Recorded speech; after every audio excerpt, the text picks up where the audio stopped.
Hello, everyone. If you like what I'm doing here, please consider subscribing, liking, and commenting. It would really help the channel out quite a bit. Thank you very much.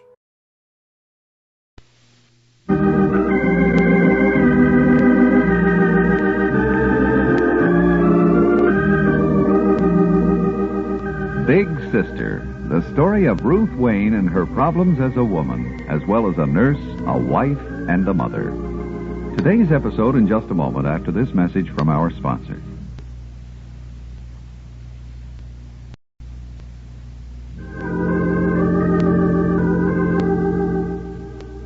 You know the old saying about not looking a gift horse in the mouth. But still, when it's not an outright gift, and there are certain elements that aren't too clear, a few questions are in order. Some of these questions occurred to Ruth Wayne, Big Sister, and to Nettie last night when Nettie's young wife, Hope, announced that she had just bought him the garage over at Somerville. And there are several additional questions in their minds now as Ruth and Nettie drive back to Glen Falls after looking the garage over. So, you really do like it, huh, Ruth? Why, yes, Nettie. I certainly can't pose as an expert. I don't know anything about the facilities and the equipment, but everything did seem in very good shape, and the location is certainly good. Oh, I'm not worried about the equipment. Of course, it could stand a little cleaning up. You're not worried about being able to handle it, are you, Nettie?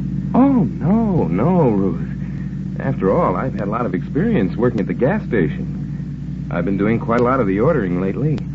I can handle most of the minor repairs. No, I'm not worried about that end of it, being on my own. In fact, I'm kind of excited about it. But you are a little worried about something. Well, not worried exactly, but there are a couple of things that have been bothering me just a little. Like how Hope was able to swing the deal and where the money came from. But you know where it came from, Nettie. Hope told you she inherited it. Yes, I know, but well, it just all worked out so kind of funny. Getting the money from an uncle I never heard of, right when we thought the whole thing was finished, when we'd heard that the garage had been sold. And another thing, the amount of the money. She said she'd inherited $5,000. Well, Brooks wanted $9,000 for the garage. Maybe Frank was able to arrange something there, Nettie. $5,000 down and the rest to be paid off. Yeah. I guess I ought to ask him about it. Just what the terms are. I guess that's what's really bothering me, Ruth. The fact that Frank had so much to do with the whole deal, that he arranged the whole thing. The fact that he had so much to do with it? Or that Hope went to him? Both. That's not fair, Nettie. Hope wanted to do something for you. Get the garage for you. And she went to the one person she thought could help her. The one businessman she knew. I suppose that's true. I suppose I should be grateful to him. If this whole garage deal does work out, it'll be because of him. Getting it for us after it had been sold once. Ruth, I told Hope I'd stop off at the register office today and thank him for everything. I was going to stop off there now as soon as we got into town. Would you come there with me? To Frank's office? Why, Nettie? I don't know. I just like you to. It would make things kind of easier for me. Well, I don't know why, Nettie. In some ways, I think it would make things even more difficult, but... Well, if you want me to... All right, Nettie. I will come with you.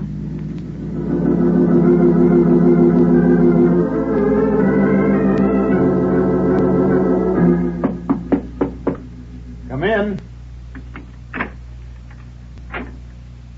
Hello, Frank. Why, hello, Nettie. Well, Ruth. Well, this is a surprise. How are you, Frank? Why, I'm fine, Ruth, just fine. Well, this really is an occasion, isn't it? It has been quite a long time. Very long. Much too long. Now, if John were only here, we'd all be together. The whole family, wouldn't we? Well, sit down, won't you, both of you? Oh, thanks, Frank. Well, I know how busy you are, and we're not going to stay very long. What I came here for was to thank you. For what, Nettie? For, everything you did for us. For Hope and me. Handling the deal on that garage over at Somerville for us. Oh, that. Well, there was nothing much to it. I was very happy that I could do something, Nettie. Well, it may not have seemed like much to you, but I think it was a lot. Finding the guy that bought it and getting him to sell. I know darn well I couldn't have done it. I just wanted you to know I appreciate it very much. Well, Nettie, I'm touched. I really am. I think you coming here this way shows a great deal of character. Don't you, Ruth? Yes, Frank, I do. Well, what's right is right. I told Hope I'd come and thank you, and I have. But, Frank, there are just a few things I don't understand. Oh, for instance. For instance, For instance. for instance, For instance. for instance, For instance. for instance, the amount of money. Old Brooks wanted $9,000 for the garage. Cash. All Hope got was $5,000. Now, where did the other $4,000 come from? Well, the new owner, the one you bought it from, was perfectly willing to take only $5,000 in cash and a note for the balance. Well, who was the new owner? And why was he willing to sell after he had just bought the garage? What's the difference, Nettie? After all, you're the owner now. Everything else is unimportant. Besides, well, if you are interested in details, why don't you ask Hope? She knows all about it. Yeah, I guess I can ask her. And I think I'd better be running along. Are you coming, Ruth? I don't think so, Nettie.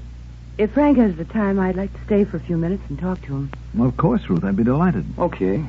Thanks again, Frank. Very much. And, maybe we'll be seeing you. I hope so, Nettie, and soon. He's a fine boy, Ruth. He really is. You must be very proud of him. I am. How's Richard? Very well. Frank, I've known you for a long time, and I think I know you rather well. That's why I'd like to know why you're doing all this. Oh, what, Ruth? Helping Nettie the way you have been. Well, why shouldn't I help him? Even though none of you have been particularly friendly to me, he is my nephew.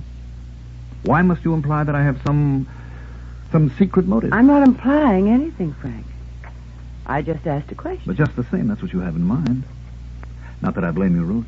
You'd have a perfect right to be suspicious of anyone whose name was Wayne after what my brother John did to you. Do you really think that has anything to do with it, Frank? Anything that's happened between John and me? Well, no, Ruth, not directly, but I can imagine the nervous strain you've been under, especially now that Diane Carville's gone to New York after John. I'm sorry, Ruth. I don't suppose I should have said that. It doesn't matter. None of this does. I thought if I stayed, talked to you, well, that doesn't matter either. If you did everything you've done out of a sincere desire to help Nettie, Frank, then I'd like to thank you, too, for all of us. And if you didn't, if you got something else in mind, well, we'll see.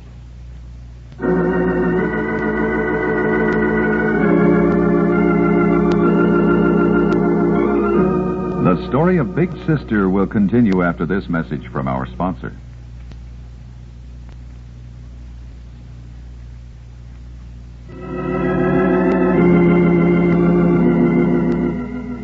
And now, let's go to New York, to the small apartment on Washington Square where John Wayne has been staying.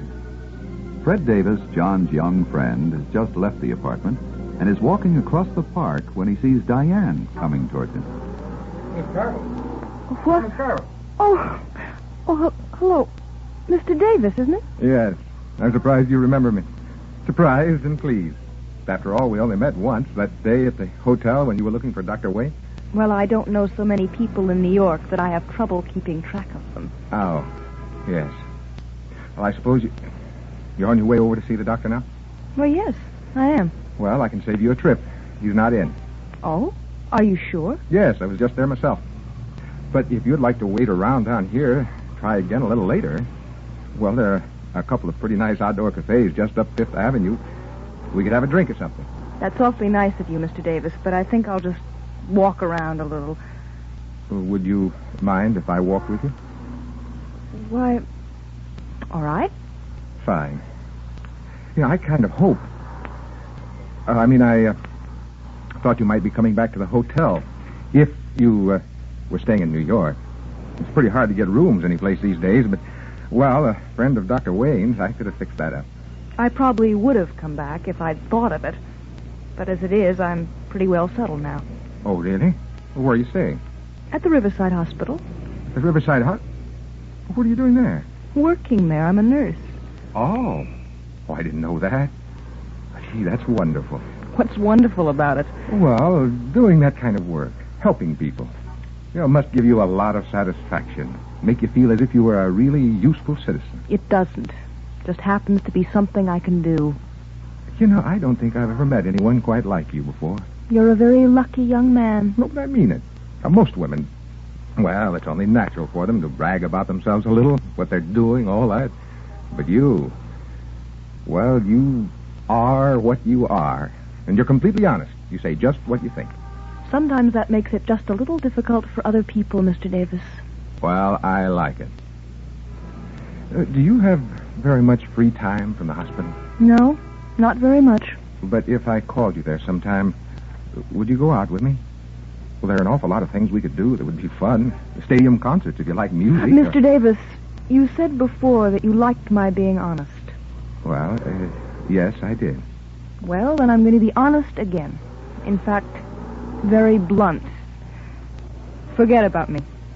Forget about me for good. A little startled, Fred Davis looks at Diane. And if it registers with her at all, if she's even aware that she's walking with him, she must realize that she said just the wrong thing. That what she said is going to make him more interested in her than ever. Now, a message from our sponsor.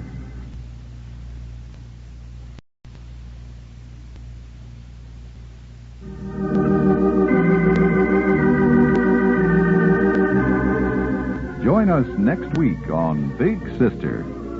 Lee Stevens speaking. Big Sister is a production of Nana Radio.